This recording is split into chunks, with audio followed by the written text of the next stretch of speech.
Hello, peeps. Welcome back. I'm back with another episode. And as usual, I was sitting around contemplating, what do I want to share with you guys? And, some kind of situation happened. And this brought me back to some stories of when the girls were younger and just the whole idea of family. And so I titled this episode, There Is No I in Family. So you can't just think about yourself and all of your stuff when you create a family. And also, if you are an unmothered, this is the biggest fear, is like, how do I do this teamwork as a family when it hasn't been modeled for me? So how do we create this family that we deserve and desire when we just haven't seen it modeled for us? And so we're going to dive into that today and just talk about what does family mean to you? What does it mean to me? How did I raise my family? I love this because now I can talk about this now that I'm a grandmother of 3 and more to come, because the other one's getting married. So I know more babies are coming and I'm so excited about that. And mostly I'm excited because as I watch these next 2 generations coming up, I get to take a little breath a little bit, which I couldn't do when I was raising them. I was so afraid of all the mistakes and things that I would and did make because I didn't know what I was doing. And so hopefully I can give you some tips on this episode so you can recognize some things in yourself as someone who has grown up that did not get the mothering that you needed. Now all of a sudden you're a team and you have to work with a husband that you love that wasn't modeled for you. You have to work as a mom, being all things to everybody, which is impossible, but we try, which wasn't modeled for us. And you have to work as a team, as a whole family, to ask, what are the feelings of everyone in the family, not just the things that are coming from you? So that's what we're going to talk about today. So one of the things that stands out to me, the first thing is the question that every new mom asks is, am I going to be like my mother when I start raising this family? Because all of that old baggage and memories start flooding into your mind. And then we automatically go back to bad habits of what we have grown up in because that's what we know. Namely, like maybe your anger issues, or if you grew up with a mom who was very cold and distant and had like a huge wall up, maybe you start becoming that person where you're avoiding. Or I see this a lot, moms that are overbearing and overcompensating for the things that they didn't get as a child. And so there's all these different mixes that we go into, and none of them are right or wrong in themselves. It's just recognizing what those things are and then pulling the brakes back a little bit to say, you don't have to be all things for your children. I see mama bears out there and helicopter moms out there, and a lot of times I know their stories of the past, and so I see them overcompensating with their kids, wanting their kids to be the best at everything because that puts a badge of honor as a mom in their pocket, but at what expense for your child? And so I think we have to be careful about tying into the way we were raised and being the mom that you want to be, that's healthy, and creating a child that feels safe in their home, not someone who is overcompensating to the point where you want to make your child safe, but actually your child is going, get me out of this house because it's too much. So sometimes we're throwing the burden on our children to save us. And that is not the purpose of your children. They are not supposed to heal you. They're not supposed to save you. You need to do the work yourself in order to watch them grow and become the person that they need to be. And this is something that was a little bit of a struggle for me, is that I wanted to be that perfect mom. I wanted to be such an opposite of how my mom was, that I think there were times when I got frustrated with myself and with my kids because I thought, well, if I put all the things in place then they're going to march in line, and then that's going to make a happy family. And that is not what happens at all. And so there's a couple stories that I want to tell today, just of things that I remember as a family that we had to. The reason I titled this is There's No I in Family. We are a team. And so I often tell people, we're not a perfect family by any means, but we are a bonded family. We are there for each other. We pick each other up when we fall, and we dust each other off and say, like, we're here for you. We support you no matter what. And we just watch them through the down times. We cheer them on through the good times. And that's how we are as a family. But there's a couple stories that I wanted to share of how I really learned about not everything is about my past and what has happened and how I deal as a mom, but it's actually a team effort. There is one story that always stands out to me, and that is when my oldest, Ariel, was in competition dance. I may have told this story before. I'm old. I may have told this story before, but I always think of this as like, this was the moment when I realized our family was a team. She had made the competition dance team as little tiny, like 6-year-old or whatever. It was like a tiny tot competition team. And she was adorable, and she loved dancing with that team. But when she came back the next year, she tried out and she didn't make team. And I remember sitting on the bathroom tub in our upstairs bathroom when we had to tell her that news. And I remember Mike and I saying, this decision is not just our decision of whether you want to dance or not again. This is actually a decision that we make as a team. And I remember us talking about that. Like, there's no I, there is a we. We are a team. We are a family. We fall together. We rise together. We make decisions together. And we let her make that decision on whether she wanted to continue on with dancing and then try out for the team again next year, or to just quit the team altogether and maybe try a different kind of sport. This is that pivotal time. Now, I see a lot of parents who do this win at all stakes kind of attitude. And that may work for your family, because I have some friends who are, their children are very skilled at certain sports. And so they're like, you're not going to quit. Like, you're a superstar. You need to continue on here. A lot of times people do it out of fear, because it's like, we got to get that scholarship because otherwise we can't pay for college. So there's a lot of backstory with that. But I'm talking about just like situations where your kid is down. And here's the thing. As a family, you have to understand that when they are down, when something fails, it's not a failure. It's a fail in a learning place of where your family is going to go from here. How do you show your child that failing is okay? I've seen some moms say failure is not an option. I'm like, failure's a necessity, and failure is also going to happen whether somebody is the most perfect person in the world or not. They're not perfect. So there is going to be failure at some point. So how do you maneuver through and walk through failures in a way that shows them that it's not the end of the world, it's okay? And there is a mourning process to that. And you should mourn that, things that you have to let go of or lose. And you should also have another plan in place, because you're never one thing. And so working as a team, as a family, is something that is really safe and honoring to your family, when you can sit down together as a family and say, okay, let's regroup. Like, what's going on here?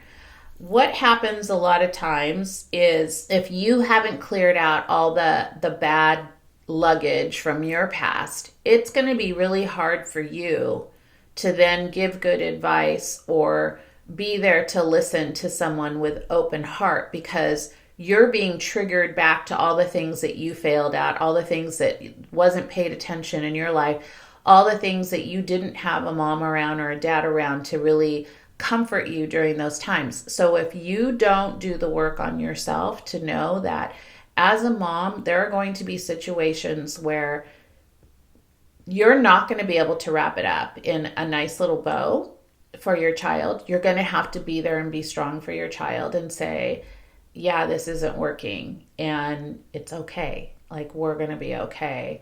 But let's just sit with this for a minute and let's talk about it. One of the things that I found out too during teen years, so all that stuff works really well up until they're about 10. During teen years, you're going to have a child sometimes that is very opposite of what you want to do. And how do you handle that conflict without getting triggered of like, oh my gosh, they don't love me anymore. I remember times where I got in battles with my girls and they went in their rooms and slammed the doors. And I thought, I am totally screwing up as a mother. Like I don't even know what the next steps are. And I didn't have tools at that time. I wanted to fix everything. And I realized like I could hear God's small, still voice in me going, just leave them alone. Let them go through their feelings. Like I didn't want my girls to feel pain because I had felt so much pain as a young girl, as a teen, as a young 20-something, like so much pain that I had gone through on my own that I didn't want them to go through that. And that is a wrong attitude. Your kids are going to go through pain and you can't fix all of it. Let me say that again. You can't fix all of it. It's not going to happen. And it is the worst feeling in the world. You feel like you're doing something wrong. I just saw a mom this morning at the store where her oldest has just gone away to college and she goes, I was just thinking of you this morning because I need to talk to you. And she was telling me, some of the struggles and things. And I'm like, yeah. And here's the joke. I was with Dominique, my youngest, who's almost 30. And I'm talking to my friend, trying to do the self-checkout thing. And I'm Portuguese. I cannot do two things at once. So I'm looking at the screen, trying to figure out like, okay, do I run this through the scanner? And I'm trying to talk to my friend about her daughter being in college. And my beautiful Dominique says, Mom, you look like you're struggling a little bit. Let me help you. And so she grabbed my groceries. We just had 3 things to check out. So I was able to concentrate on my friend and her struggles. And I looked at her and I said, so you see the conflict you're having with your daughter right now, but when they're 30, they actually are like, oh, my poor old mom, let me help her. And she said just those words, let me help you out, Mom. It was with no condemnation, nothing like, oh my gosh, Mom, get it together. It was like, here, let me help you out. Because this is the family that we have created as a team. And so because she works for me and she kind of does errands with me once in a while, she happened to be there and she said, let me help you out. And so she helped me check out the groceries while I could concentrate on my friend and her telling me her story.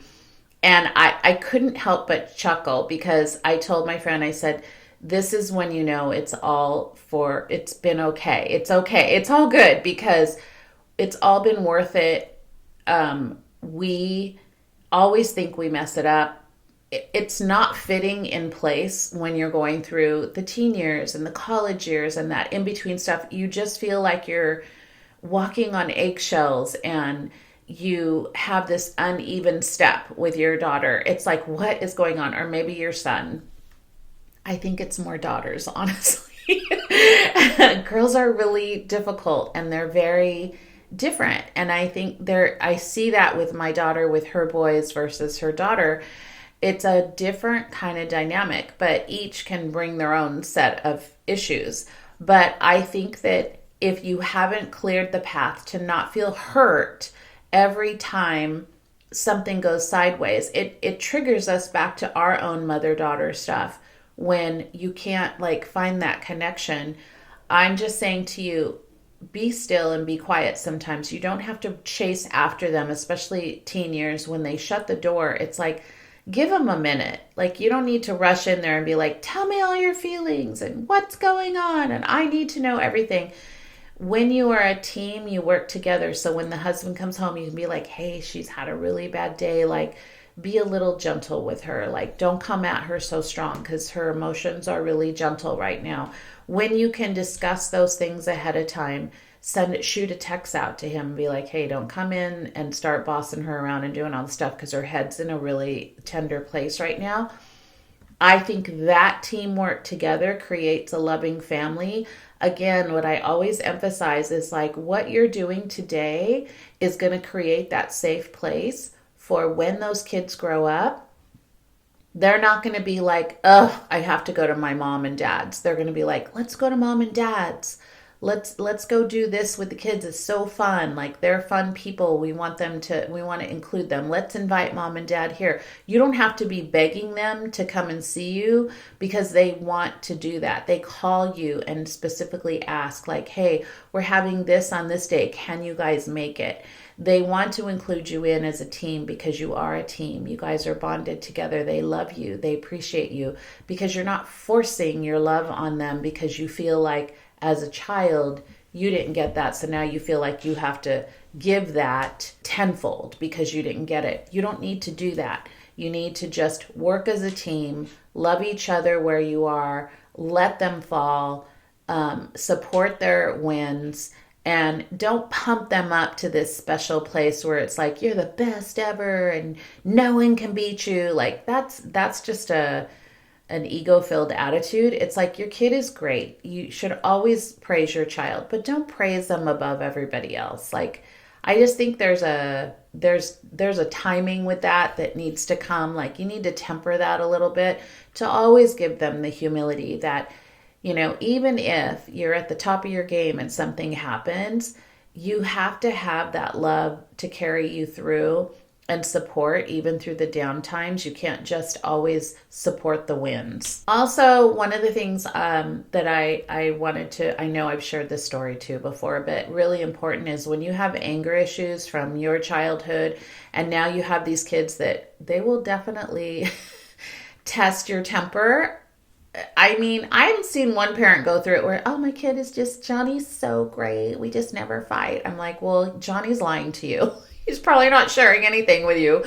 But there are times when kids will just get under your nerves so bad. If you have anger issues from your childhood, you need to heal those parts right away, because if you're bringing that into the family, then you are continuing a generational dysfunction line that you may not even realize, but it's definitely going to happen. And I know I've told this story before of when Dominique was about 3 years old and she was getting under my last nerve. And I remember I think it's in my book too. It's like I shook her so hard. I was so mad. I was kneeling on the stairs and she was standing there and I was just like, just get it done, just screaming at her. And I remember just literally feeling out of my body and turning her face. It was like me as a little girl looking at my mom, and I thought, oh, I literally did that. I was like, and let go. And I started to cry, and she was crying, and she had this fearful look on her face. And I said,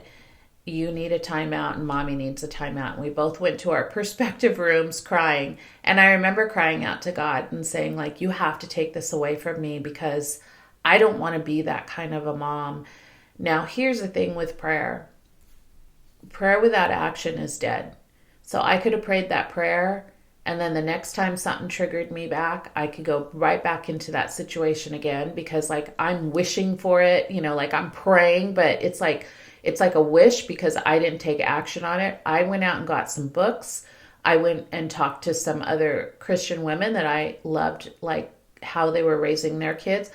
I said, like, what do you do when like your temper is just so huge and big? And they were like, that was the perfect thing to do, is like take a break, like go and breathe. Like, you need to bring your temper down so that you're not reacting off of their stuff and then also off of the stuff from your past. As they grew older, I learned how to really pick your battles, is what I tell some of my moms, is like, pick your battles. Like there's going to be arguments every day when they're preteen, teens, like if you allow it, if you're not listening to the stuff behind what they're actually saying.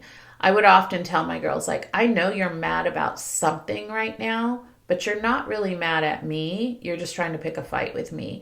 I think when you can work together like that way and really be more cohesive and what is really the issue behind all the other things that are going on. Like right now, this is happening, but like, what's the bigger story? I think when you can work together as a team that way, as a family, instead of like screaming at someone, throwing accusations, telling the husband how horrible they are, and then the husband starts yelling at the kid as soon as he gets home, that's not helpful. And so that's not going to build your team up as a family. It's not going to put you in a different place of moving the needle of the generation into a healthy space. So you may have grown up in dysfunction, but let's break that off and create something really good. What do you want your family to look like as adults? That's the thing you want to always be looking towards. That day when we made the decision as a team for Ariel and we asked her, what do you want to do? We will support whatever. Mind you, she was like 8 years old, 9 years old, something like that. And she was able to express what she wanted to do. That created a safe bonding family. And so we have continued that throughout the years. There have been stumbling blocks along the way. Listen, we've had moments where my kid didn't talk to me for a month, and it was brutally painful. But we came to a place where we talked it out, we yelled it out, we cried it out. We were like, this is not good. And we've had to do that a few times. And each time it was done in love. It wasn't just a yelling, screaming match. It was like, listen, this is what's bothering me. And then they'd say, this is what's bothering me. And we would hash it out. And we had honest, loving conversation. And at the end of the day, we always told each other, like, we love each other, but right now this situation is really hurtful. And sometimes you got to take a little break from that and just take a minute and separate for a little bit and then come back and have a good conversation and then say, where do we go from here? That's what a team family does. And that's what I want for you guys. I don't want each person to be working individually. Even within this family, my two girls are complete opposites. In this family, my husband and I are complete opposites. We don't think the same way, but we appreciate what we can each bring to the table. And so when we have conversations, it's like, tell me what you're thinking and what your side is. And then the same for him. He says, what do you think about this? And then there's a trust that happens between that, where I know where his stress levels are. He knows where mine is. He knows where my strengths are. I know where his are. Weaknesses, the same thing, and with our girls too. And now with our grandkids, we have to look at the personalities of that and work as a team. What is good for the whole team? And that is the thing that moves the needle of generational dysfunction, creates a team family, creates a bonded family. That's what I want for you guys. So that is all I have on this episode. I hope you guys enjoyed it. Let your kids and your adult kids know that you always have their back. That is the thing that's going to create a loving, kind, beautiful, bonded family. That's what I wish for you guys. I hope you enjoyed this episode. And until next time, I will see you later, peeps.